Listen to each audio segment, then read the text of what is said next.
This is Glenn Campbell coming to you from the airport in Phoenix, Arizona.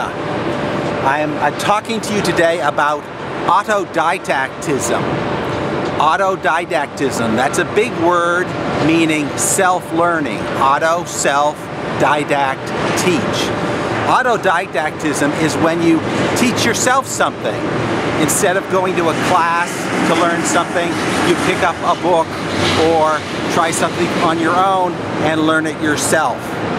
It makes a lot of sense because when you teach yourself something, you do it more efficiently than you would in a classroom. Instead of going at the pace of the teacher, you go at the pace that you're comfortable with. And really with most things that you learn in school, there's no reason at all you can't learn it yourself. There's a textbook there. If the teacher is teaching out of the textbook, there's no reason you can't pick up the textbook, read it yourself, and learn it on your own. Why do you need a teacher to guide you through these things?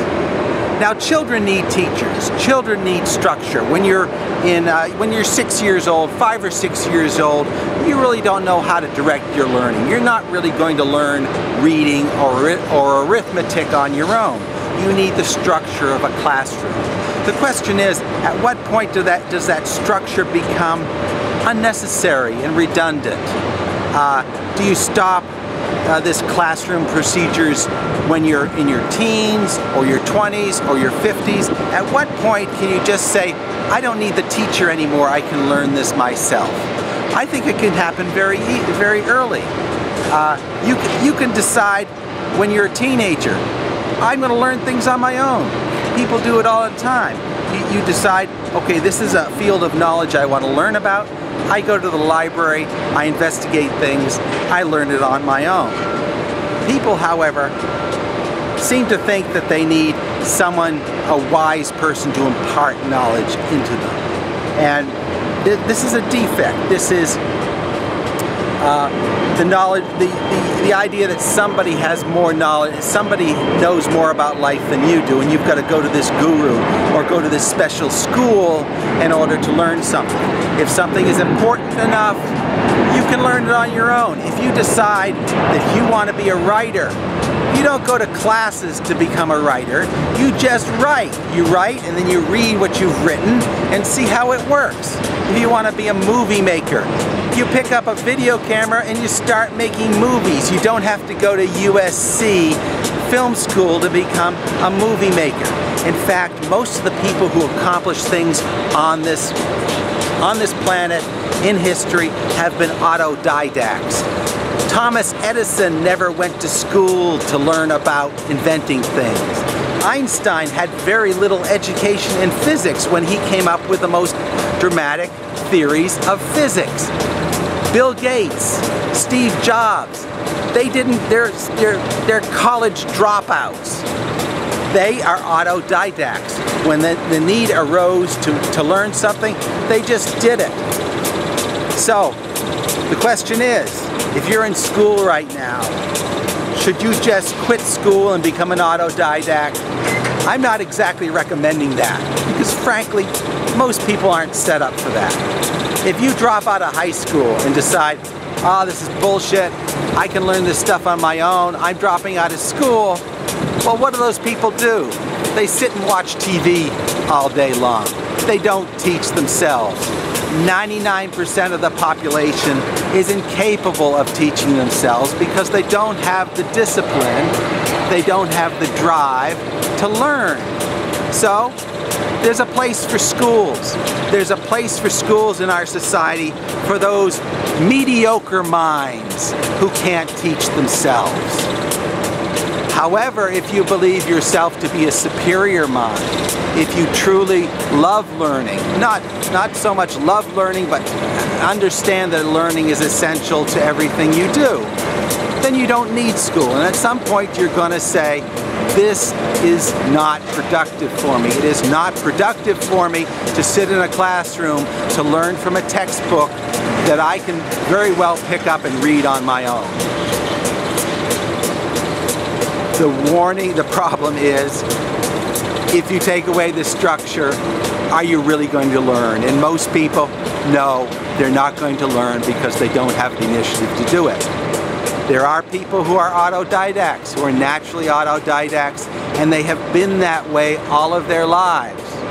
If you're the sort of person who can't sit in a classroom and just listen to the teacher talk, if you're bored with the teacher and you're inclined to jump ahead and read the textbook on your own, then you may be an autodidact. You may be the sort of person who can handle learning on their own. Most people can. If you decide you want to do it, then the main enemy is yourself.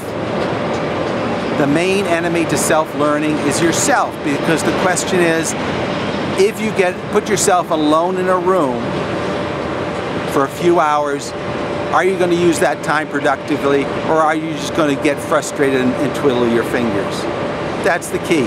If you're stuck here in an airport for 6 hours and you've got nothing to do, are you going to use that time productively, or are you going to be doing crossword puzzles? If you're the crossword puzzle sort of person, then you can't teach yourself. If you're the person who's going to take every little sliver of time and make it useful, then you're an autodidact. The greatest challenge when you teach yourself things is to not get sidetracked into repetitive activities that don't really advance you.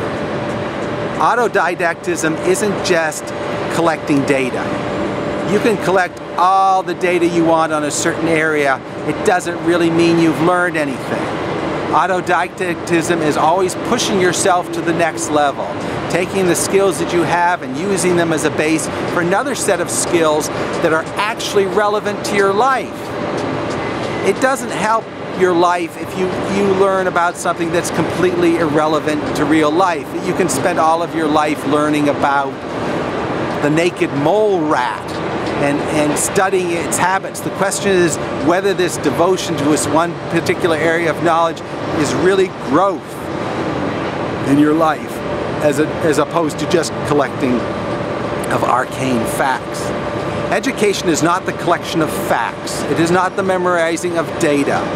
It is taking the knowledge you have and compacting it into smaller and smaller packages, so that things make more and more sense when you put them in smaller packages. It's not just collecting masses of data, it's organizing that data in such a way that the data in your head, it gets smaller and smaller. So it's a matter of making your head more and more efficient. That's what autodidactism is. Taking the knowledge you have, making it more efficient.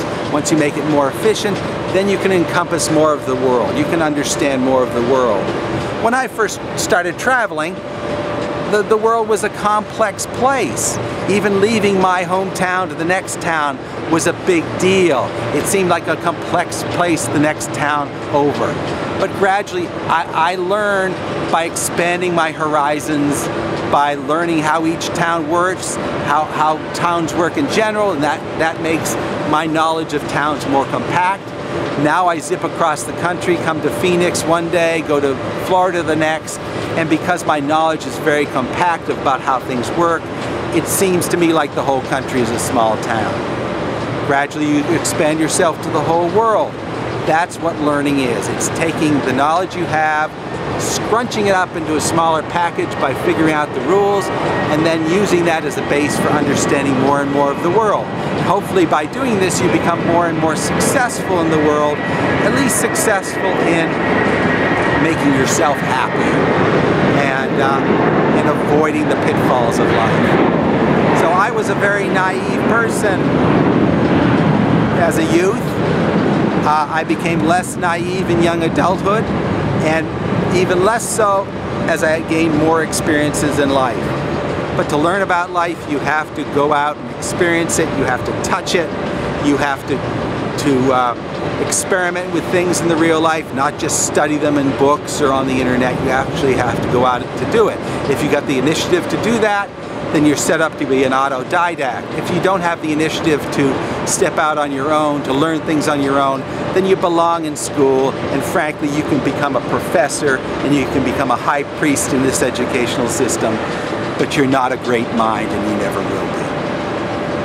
So the sun is coming up in Phoenix, it's shining in my eyes. This is Glenn Campbell encouraging you to be an autodidact, But don't quit school right now. Make sure you can do it first.